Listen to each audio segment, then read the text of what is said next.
So, we continue with electromagnetic shielding. So, attenuation due to absorption, reflections and multiple reflections, the details we will see, and low frequency magnetic field shielding. So, previously we have already seen this equation. Total shielding effectiveness is composed of three factors. One factor due to reflection loss at the two boundaries, and one factor due to absorption in the metal, and one factor due to multiple reflection within metal. Now, let us look at the details of that.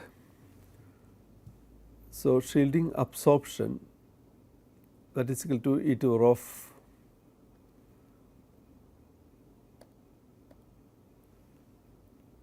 gamma d, where we have seen gamma equal to alpha plus j beta, and that is nothing but 1 by delta, which is the skin depth, plus j beta for metals.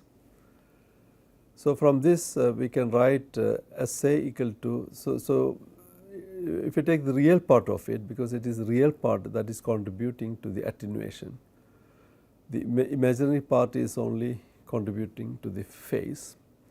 So, if you take the real part of it, e to the power of alpha d equal to e to the power of d by delta. So, in decibels, 20 log e to the power of d by delta is nothing but 8.7 d by delta. D is the thickness of the shield.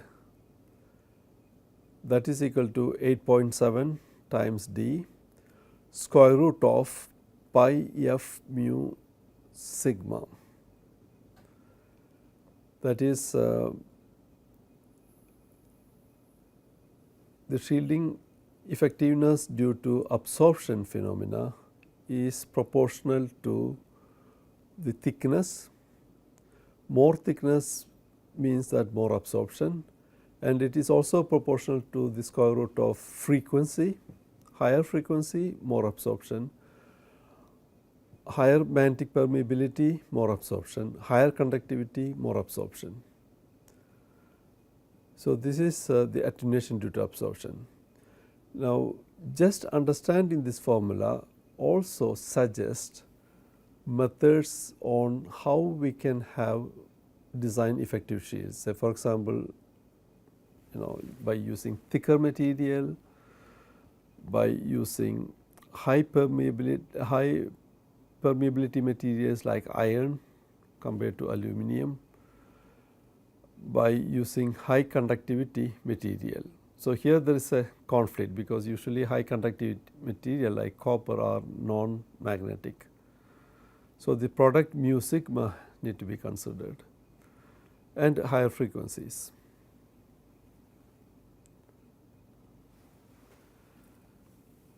So, in this graph, absorption loss is plotted against frequency for many common materials and two different thicknesses. We have selected copper 0.51 millimeter thickness and a thicker one 3.2 millimeter thickness, then same thicknesses, but for iron and aluminum also is taken, and the properties of those materials are given. Relative permeability is 1 for copper and aluminum, conductivity is 1 for copper, relative conductivity, and aluminum 0.6, for iron 0.1, mu r is 1000 for iron. This is what we assumed. Then you do the calculation, you can see that already at a kilohertz, iron with 3.2 millimeter thickness gives quite substantial attenuation, almost 100 dB attenuation. whereas for copper and other materials it is negligible. This is mainly due to the term mu, square root of mu coming in, square root of 1000 coming in. Now, at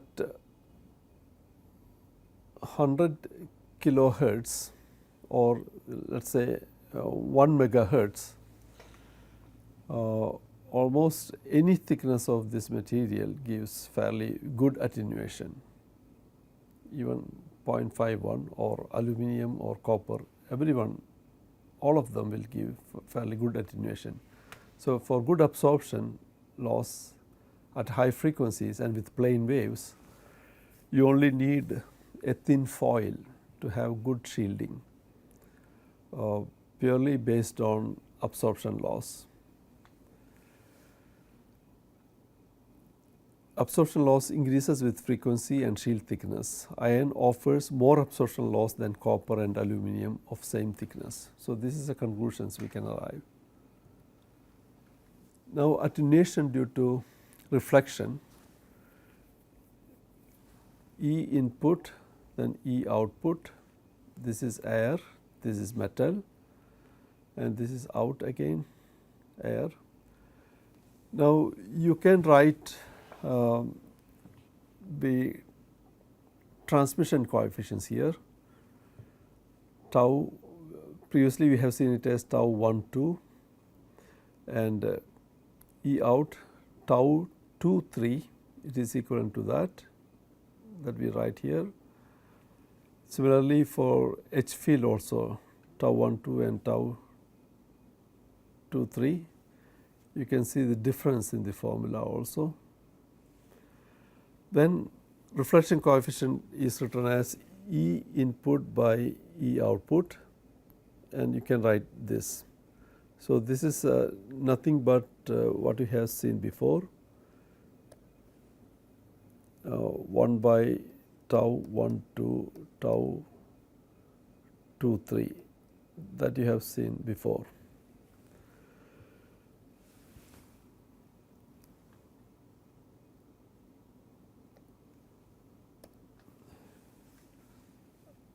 We know that for metal, impedance is square root of omega mu by sigma, and which is very small compared to the free space impedance for plane waves. Now, due to this we can make some approximations. Most of the electric field is reflected at the air metal interface itself, and most of the magnetic field is transmitted through the air metal interface. So, this observation we can see from this coefficients.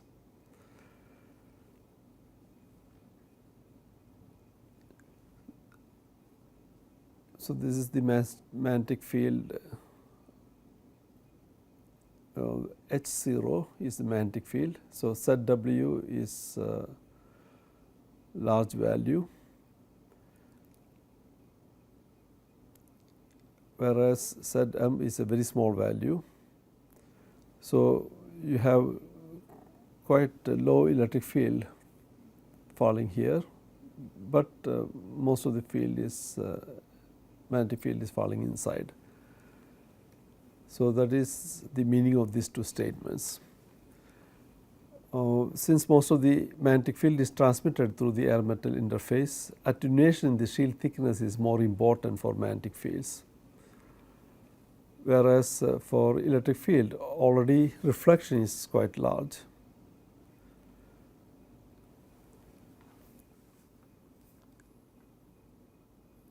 So, let us look at some details of attenuation due to reflection. This is the expression, and for plane waves, since Zm is very small compared to Z0,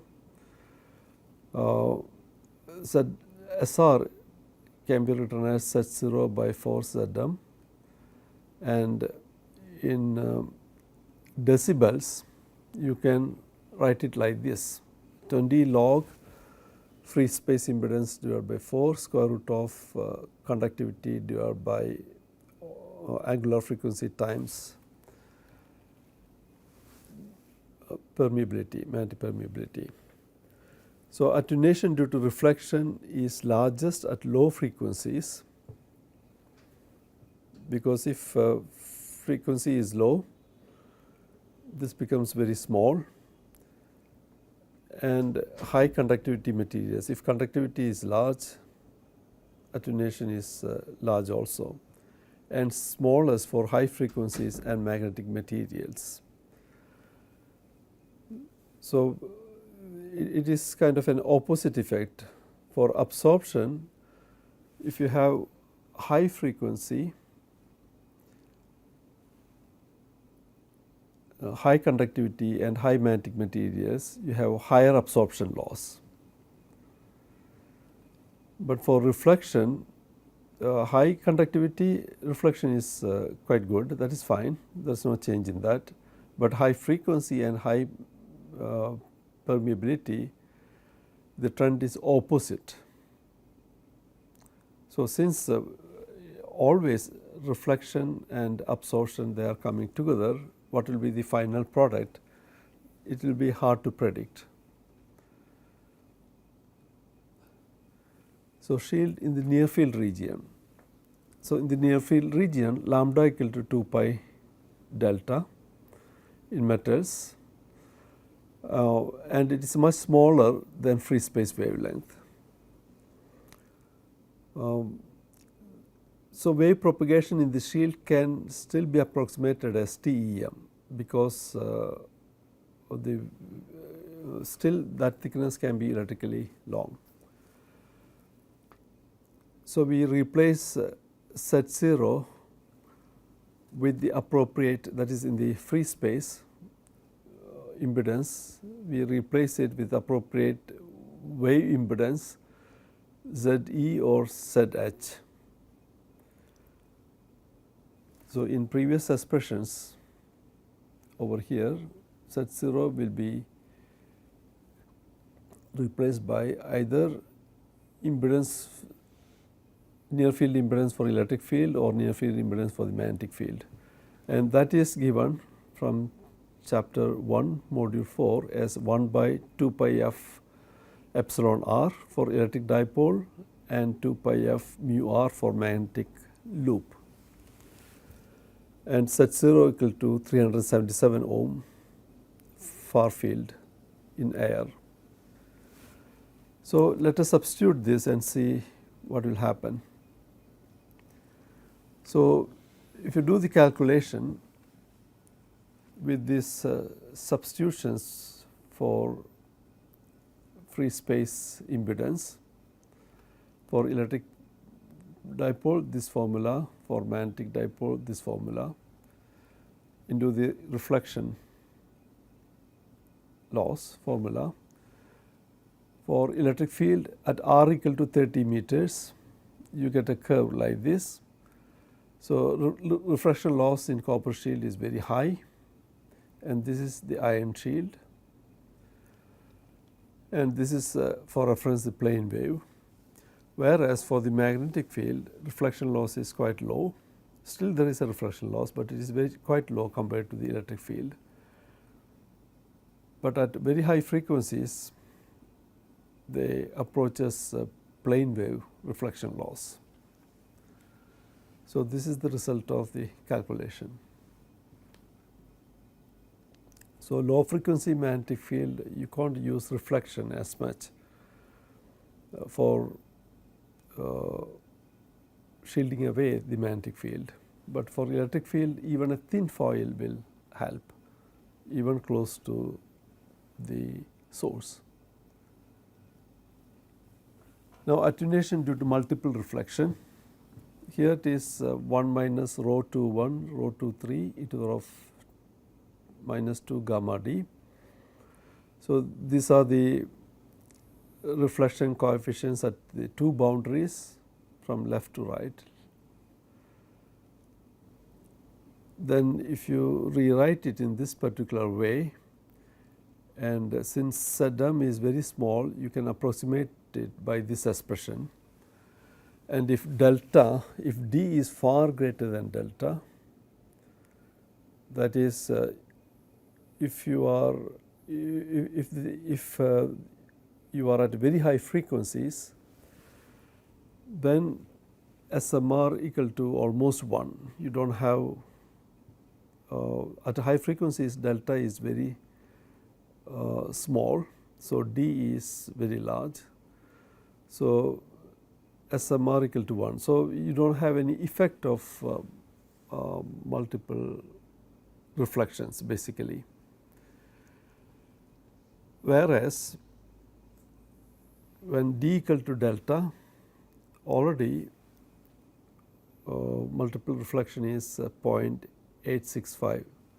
So, your total reflection S equal to SA times SMR times SMS reflection. So, this is greater than 1, this is greater than 1, and this factor become less than 1. So, overall there is a reduction in shielding effectiveness. In dB, it will be, since it is less than 1, it will appear as minus 1.3 dB, whereas this is positive. And for delta, for D equal to delta by 100, for extremely low frequencies, multiple reflection is destroying the, compensating for the reflection quite a lot.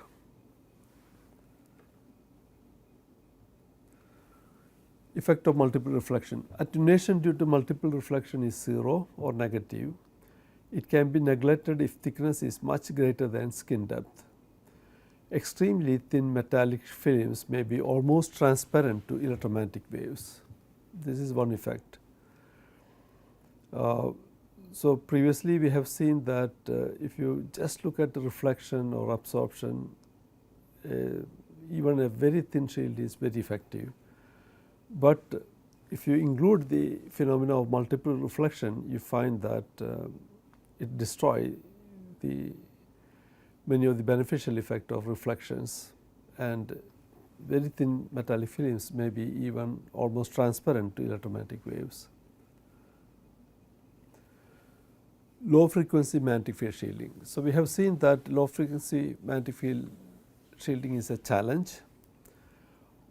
We have also seen that the absorptive attenuation is proportional to square root of